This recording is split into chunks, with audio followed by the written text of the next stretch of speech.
everybody. Hopefully this time it works. Okay, good. I was live for a little bit and nothing took because of our internet. So if you're experiencing our heat wave, you'll know why. It is probably good we do this online / hybrid move for HBSE. I did teach some of this chapter 4 earlier today. We were doing a teaching demonstration, so it's on my earlier video. And I wanted to finish with chapter 4 now with psychological dimension and things of that nature, because believe it or not, we are halfway through June with 4 classes. There's 4 more, and then we might have 4 in July. So that being said, we'd like to do chapter 4 and 5, get you the chance to do your presentations, whether that's live here in person, I will film on YouTube Live or on a Zoom, but that is kind of where we're at now. So in chapter 4, we're on adolescence, or I'm sorry, infancy. That's how quick they grow up, I guess. And then the psychological dimension, so cognitive development and information processing. That will show your intelligence. Some folks do what they call the Mensa test. So they see a test online for free to test your IQ to see if you are Mensa status, which means you have above a 132 IQ. So it's measured in multiple areas. There's problem solving, language, attention, memory, and information processing. It says children increase cognitive development through learning. So the cognitive development and problem solving, we have manipulating objects to achieve a special goal. So at 1 month, they follow your face, like they'll kind of look at you, and children like seeing happy, smiling faces. At 5 months, they turn their head to look for a dropped spoon, like they'll hear it and see it. At 7 months, they find a partially hidden object. So if you are hiding their toys from them, halfway under a blanket, they may find it. At 10 months, they'll uncover toys under the cloth.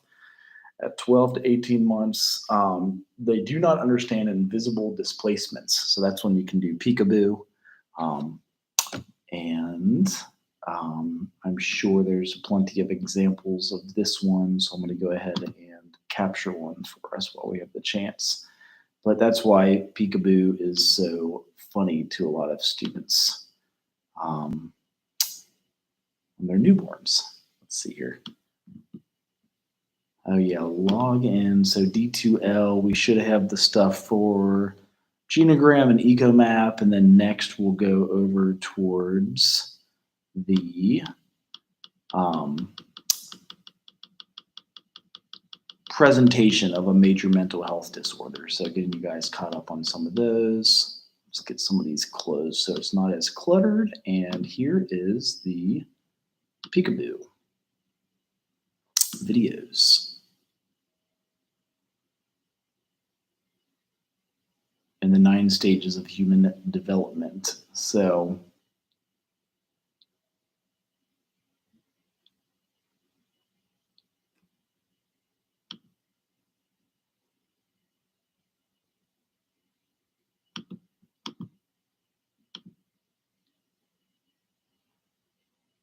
and these guys get specific into vision development at 12 to 18 months. If the internet wants to cooperate, I will have some for you guys. All right, here we go. 9 stages of human development. We'll just go through all of them again.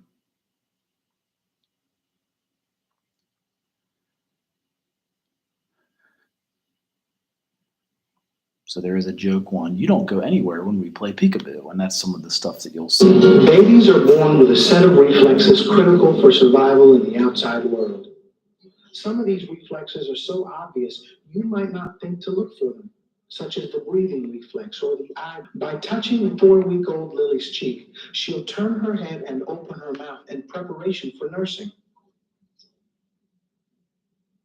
Once the baby is in contact with a breast, a bottle, or even a finger, the sucking reflex takes over. Involuntary at first, the neonate will gradually gain control over sucking during the first year. Placing liquid in the mouth will induce the swallowing reflex. In the first few weeks of life, it takes all the baby's concentration just to control these various uncoordinated reflexes. At this age, feeding Julia can take over an hour. After about 6 weeks, though, Julia will be a pro. There are other reflexes babies are born with that we don't completely understand. In the first 2 months, babies exhibit the stepping reflex. This is probably a precursor to walking. Watch Lily's toes fan out and curl. This is the Verbinski reflex, which occurs when the bottom of a baby's foot is stroked. What's it? That's cool. When pressure is placed on the baby's hand, you can see the grasping reflex at work. Lily's grasp is strong enough to support almost her entire body weight, for a few seconds at least. When startled or dropped, a baby may respond with the Moro reflex. The arms fling outward and inward as if the baby were groping for support. 2-month-old Julia doesn't even need to be awake to demonstrate this reflex. So there's a few of them, and getting back to the others.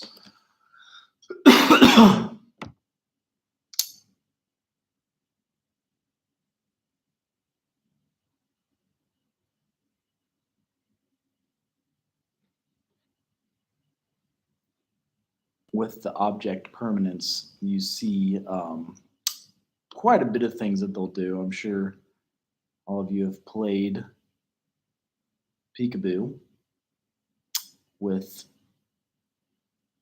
some of the kids, and that's a definite piece. Now, trauma is another thing that comes into play in kids, and this starts at a young age. So there's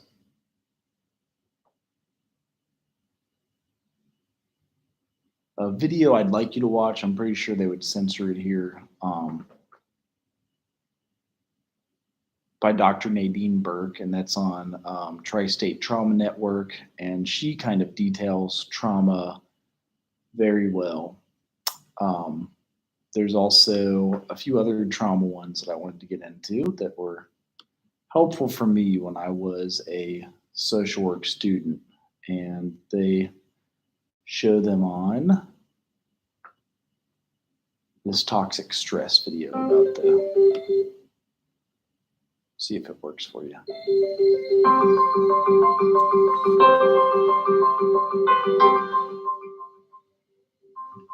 Learning to deal with stress is an important part of healthy development. When experiencing stress, the stress response system is activated. The body and brain go on alert. There's an adrenaline rush, increased heart rate, and an increase in stress hormone levels. When the stress is relieved after a short time, or a young child receives support from caring adults, the stress response winds down and the body quickly returns to normal. In severe situations, such as ongoing abuse and neglect, where there is no caring adult to act as a buffer against the stress response stays activated. Even when there is no apparent physical harm, the extended absence of response from adults can activate the stress response system. Constant activation of the stress response overloads developing systems, with serious lifelong consequences for the child. This is known as toxic stress. Over time, this results in a stress response system set permanently on high alert. In the areas of the brain dedicated to learning and reasoning, the neural connections that comprise brain architecture are weaker and fewer in number. Science shows that the prolonged activation of stress hormones in early childhood can actually reduce neural connections in these important areas of the brain at just the time when they should be growing new ones. Toxic stress can be avoided if we ensure that the environments in which children grow and develop are nurturing, stable, and engaging.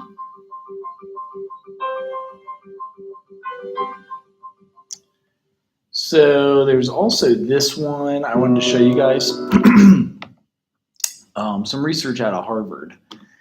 And before I get into that, we'll get back to chapter 4.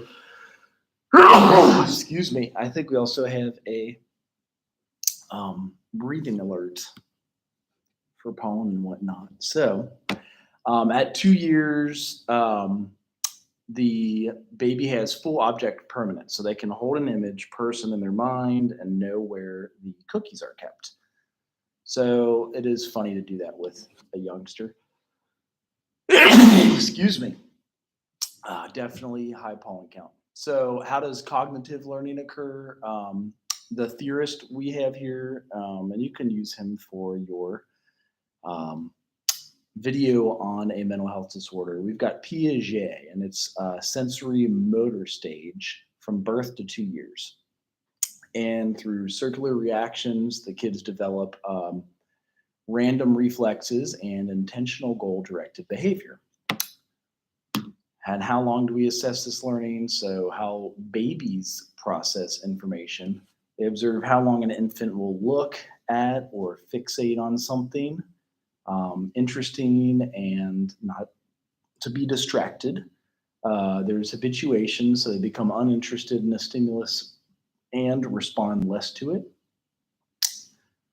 after it is reportedly presented to them. And then dishabituation is increased responsiveness after a change in stimulus. Those are some of the things that we'll see.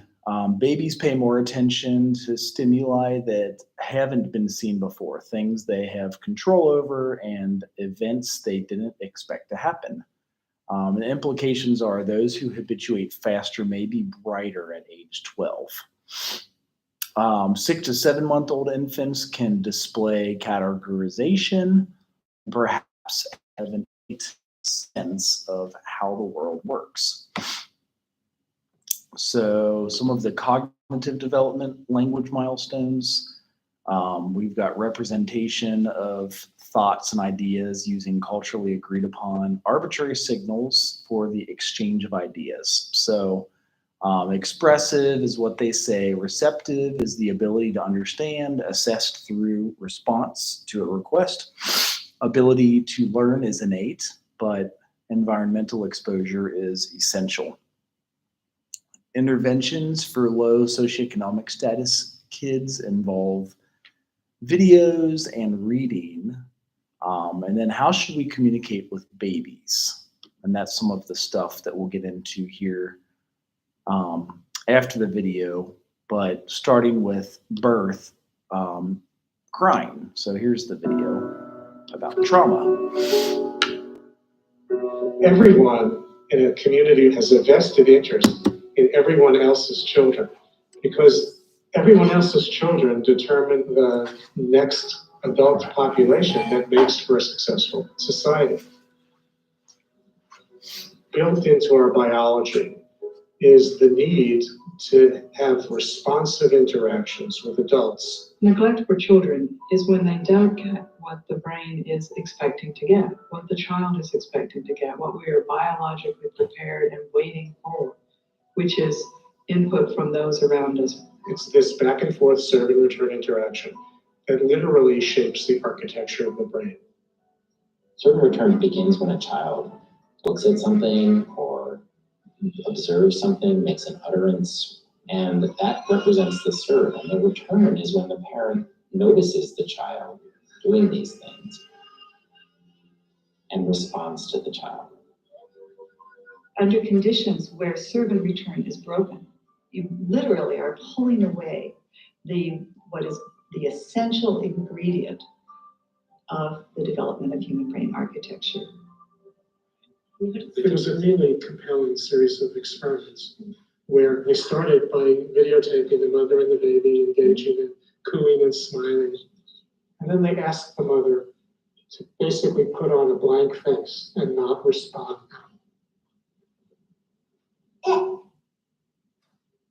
When a baby is not attended to, that is a sign of danger to the baby biologically. So the stress systems become activated.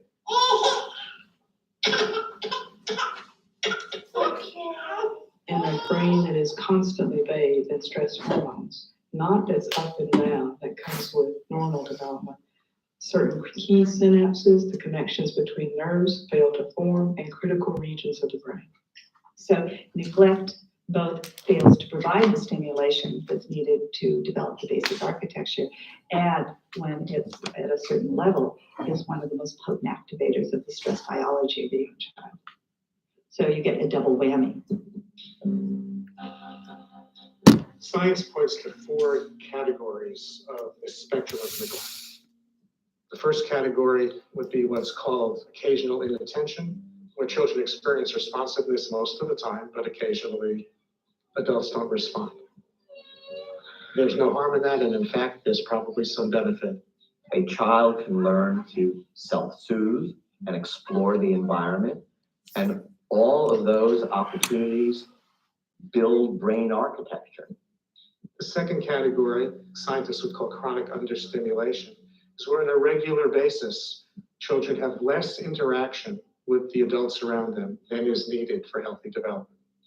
Those children typically, when provided with enriched learning opportunities and more typical levels of serve and return, will show catch-up. The third category is what science would call severe neglect in a family where not only are there prolonged periods of inattention and lack of responsiveness, but often also associated with not being fed enough, not being bathed enough. Neglect is a huge problem in the US. Children are much more likely to be neglected than they are to experience any other kind of maltreatment. We see the child really being at risk for much more substantial kinds of deficits down the road that don't necessarily get easily fixed or ameliorated. This is where we really need to think about more complicated and often more intensive strategies to help undo those effects. The fourth category, called severe neglect, generally found in institutional settings, is a result of children living in kind of warehoused type situation in orphanages. And it doesn't have to even be as extreme as orphanages. It can be experiences that are regretfully occurring in many, many parts of our country. Often institutional care in this country is under the euphemistic name of transitional care or temporary care or assessment facilities. If you think about what institutional or residential care would look like for an infant, where there's somebody new coming onto the shift every 8 hours, it really alters the development of the child's brain architecture and other aspects of the child's development. We have the potential to change children's developmental trajectories. Interventions can apply to parents, to foster parents or adoptive parents, childcare settings, Head Start settings, and other kinds of settings. And really, what they're about is attuning people to the serve and return process. Neglecting young children is neglecting the foundations of a healthy next generation. The community pays a huge price later in terms of the problems of the next generation, whether it be educational achievement, economic productivity, good citizenship, the ability to parent the next generation. All of the things that have to do with a healthy, prosperous society. So that was some of the research coming out of Harvard. It was a few years ago now. I think it was about 2019. And these are the things we look out for in developing brain. So how these will be communicated to you. At birth, we have crying. That's about the only way a child can talk to us. At 1 to 2 months, they can begin cooing. They definitely smile and start laughing. 3 and 4 months, babbling and gestures for up at 6 months. And then at 9 months, they can say mama and dada. Language specific, 7 to 11 months. And then at 10 months, they might wave bye-bye. 12 months, their first word and pointing. So that is some of the things that you'll see as they develop. Some other cognitive development language milestones. At 15 months, they can shake their head no and use 3 to 5 words like a holophrasic speech. 1 word means a whole sentence at this age. So at 15 months, it's holophrastic speech. Overextension, like 1 word such as dog to mean an entire category like animal. 18 to 24 months, pronouns such as me, vocab of 50 words at 18 to 24 months. Telegraphic speech, which combines 2-word phrases, noun plus verbs. It's like more drink or more cereal or things of that. Some red flags would be that at 6 months, if they're not turning to a sound or a voice. At 9 months, lack of babbling, constant sounds. And at 24 months, failure to use single words. So those are some of the good ones that come up. Social emotional, we've got here 1 month discriminates about the mother's voice because they can hear the mother's voice in the womb. So at 1 month, they're definitely going to pick up on it. They'll do reciprocal smiling at 2 months.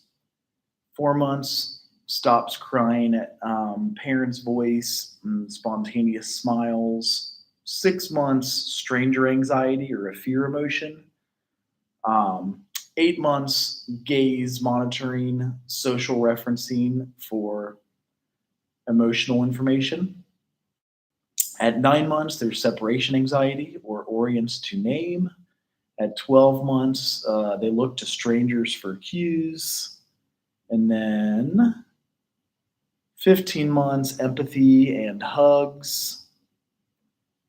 18 months, pretend to play, like fake emotions. More complex. Shame, guilt, or pride. And at 20 months, they have kisses with a pucker. And the emotional expression in infancy is predictive of their sociability in adulthood. So those are some things to look out for on that aspect. Now, temperament, characteristic pattern in which an infant responds to and interacts with the environment. So biological, 9 dimensions of temperament. There's 3 types of children: the easy child, slow to warm up, and difficult child.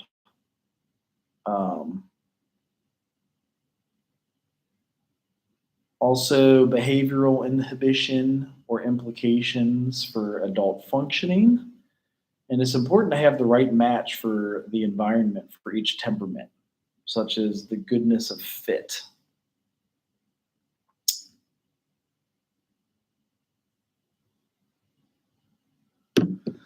So after temperament, we have attachment. So this is a big one about forming a strong emotional tie to a caregiver. Parents and child are biologically programmed to form a close bond, Bowlby. It's easier when a baby is responsive to an adult because it creates a positive feedback loop. Implications for functioning, such as interpersonal skills, self-control, school performance. And then we have several videos you can look up about the strange situation. That's to assess their attachment type. If it is good, here's some of the attachments. So you can either have a secure attachment.